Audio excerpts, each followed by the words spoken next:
Bunny and Chinny went to a pond close to their home to collect the names of the animals which live near ponds. Hey brother, just look at these things. They are different from what we see around a house. Yes, Chinny.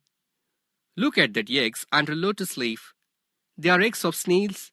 See the fish eggs at the side of pond. Here we can observe different sizes of plants and organisms, and they are from small to large. Brother, I have a doubt.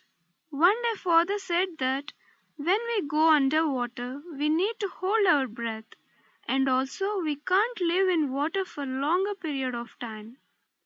But how can the organisms like fish, whales and frogs live in water? Yes, Chinny, I too have a doubt. We even see many organisms living on the ground, underground, in the water, or on its surface, etc. To clarify our doubts, we need to read about the living place of different plants and animals.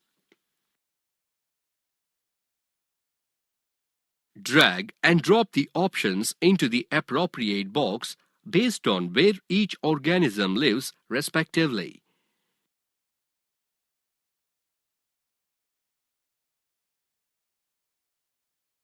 First, let us know what is a habitat. We know that different organisms live in different places based on their needs. But most of them live in the same place. They mostly stay in the places where they find sufficient food, shelter, and other conditions necessary for life. All these organisms depend on surroundings for food, water, air, and shelter. The place which meets the needs of a plant or animal in a better way is termed the habitat of that organism. In other words, the place that a plant or animal lives in is called a habitat. For example, the habitat of the royaloo or freshwater prawn is pond. The pond is also a habitat for fish.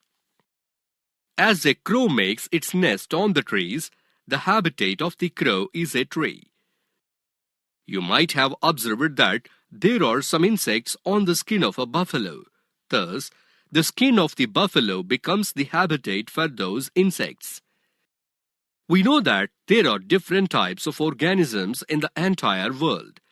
To study and find the areas and needs of these organisms separately,